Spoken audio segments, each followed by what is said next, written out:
Hello, কেমন আছো বলো তোমরা সবাই? আমার নিট বাংলা চ্যানেলে তোমাদের অনেক অনেক ওয়েলকাম। আমি ঠিক করেছি তোমাদের নিট এবং বোর্ড দুটোর জন্যই খুব কুইক কিছু কনসেপ্ট দেবো। তার ফলে যাদের সামনে নিট রয়েছে তাদেরও উপকার হবে, যারা বোর্ড দিচ্ছ তাদেরও উপকার হবে। এবং সবথেকে বড় কথা, খুব কঠিন কনসেপ্টগুলোকে যদি খুব তাড়াতাড়ি মানে 1-2 মিনিটের মধ্যে সহজ করে বুঝে নেওয়া যায়, আবার তোমার বেসও ক্লিয়ার হয়, আমার মনে হয় সেটা তোমাদের জন্য ভালো হবে। তো এরকম কিছু সিরিজ, এরকম কিছু লেকচার ইউটিউবে শুরু করবো বলে ভাবছি। তো আজকের টপিক হচ্ছে মেনোপজ। মেনোপজ কী এবং কেন হয়, এটা কিন্তু খুব গুরুত্বপূর্ণ একটা টপিক। চট করে তোমাকে বুঝিয়ে দেবো।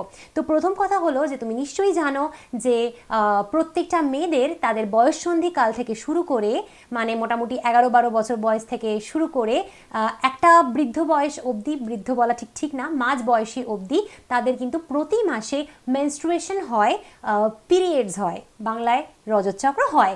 এবার সেইটা বন্ধ হয়ে যাওয়াকে বলে হচ্ছে মেনোপজ। সেটা বন্ধ হয় মোটামুটি 50 বছর বয়সের আশেপাশে। এবারে তুমি নিশ্চয়ই জানো যে কেন এটা হয়। তো বেসিক্যালি হাইপোথ্যালামাস, যেটা কিন্তু আমাদের ব্রেনে থাকে, সেই হাইপোথ্যালামাস সিক্রেট করে বা ক্ষরণ করে একটা hormone, that is gonadotropin releasing hormone, GnRH। এই গোনাডোট্রপিক রিলিজিং হরমোন যেটা আমাদের হাইপোথ্যালামাস থেকে রিলিজ হয়, এই হরমোনটা পিটুইটারি গ্ল্যান্ডের কাছে চলে যায়। পিটুইটারি গ্ল্যান্ডের কাছে গিয়ে এই হরমোনটা বলে, পিটুইটারি ভাই তুমি একটু দুটো হরমোন রিলিজ করো তো ভাই, FSH আর LH। FSH হচ্ছে ফলিকল স্টিমুলেটিং হরমোন আর LH হচ্ছে লিউটিনাইজিং হরমোন। এই FSH এবং LH প্রতি মাসে কি করে, প্রতি মাসে বয়ঃসন্ধিকাল থেকে শুরু করে মোটামুটি মাঝ বয়সী অবধি বা বছর 50 অবধি বলতে পারো তুমি, ওভারের কাছে চলে যায়। কে কে আসে? FSH, LH। এরা ওভারি বা ডিম্বাশয়ের কাছে চলে যায়। ওভারি বা ডিম্বাশয়ে তোমার থাকে কিছু ওভারিয়ান ফলিকেলস। এই ওভারিয়ান ফলিকেলসগুলো বেসিক্যালি ওভাম হওয়ার পূর্বাবস্থা, ডিম হওয়ার আগের অবস্থা। তো এই ওভারিয়ান ফলিকেলসগুলোর কাছে গিয়ে এই FSH এবং LH প্রতি মাসে একটা করে ফলিকেলের ম্যাচুরেশন ঘটায় এবং সেই ফলিকেলটাকে ওভারি থেকে বাইরে বের করে দেয়। একটা করে ফলিকেলের ম্যাচুরেশন প্রত্যেক মাসে হয় এবং সেই ফলিকেলটা ওভারি থেকে বাইরে বেরিয়ে আসে এবং তার সাথে সাথে কিন্তু মেনস্ট্রুয়েশন বা পিরিয়ডস স্টার্ট হয়ে যায়। ঠিক আছে, এবার এই ওভারিয়ান ফলিকেলসগুলোর নাম্বার কিন্তু লিমিটেড, একটা নির্দিষ্ট সংখ্যায় এই ফলিকেলসগুলো থাকে। তার ফলে কি হয়, একটা বয়সে গিয়ে সমস্ত ফলিকেলস শেষ হয়ে যায়। ধরো এটা বছর 50-এর কথা আমি বলছি, সেই সময় গিয়ে তার ওভারি বা ডিম্বাশয় আর কোনো ফলিকেল নেই।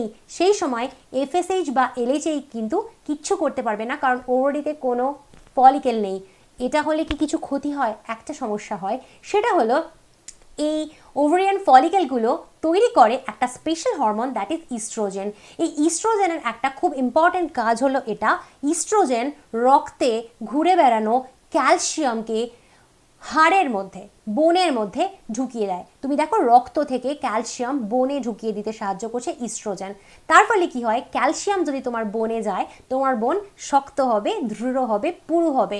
কিন্তু যখন বৃদ্ধ বয়সে বা 50 বছরের ওপরে বলছি, তখন যখন আর কোনো ফলিকলস থাকছে না, তার মানে ইস্ট্রোজেন যখন খুব কম হয়ে যাচ্ছে, সেই সময় কিন্তু এই রক্ত থেকে ক্যালসিয়ামকে বনে নিয়ে যাওয়ার জন্য কেউ থাকছে না। তার ফলে হাড়গুলো খুব উইক হয়ে যায় এবং সেই সময় যে রোগ হয় তাকে বলে অস্টিওপোরোসিস। অস্টিওপোরোসিস হচ্ছে এমন একটা রোগ যে সময় বয়স্ক মহিলাদের হাড় খুব বেশি উইক হয়ে যায়, তখন বাইরে থেকে ক্যালসিয়াম সাপ্লিমেন্ট নিতে হয়। খুব কুইক কনসেপ্ট ছিল, কিন্তু আশা করি তোমার উপকার হয়েছে। This is very important concept for year need. এরকম আরও ইম্পর্টেন্ট কনসেপ্ট যদি তুমি চাও, তুমি আমার চ্যানেলে থাকো। তোমার চ্যানেলটা ভালো লাগলে সাবস্ক্রাইব করতে পারো, ভিডিওগুলো ভালো লাগলে লাইক কমেন্ট শেয়ার করতে একদম ভুলো না।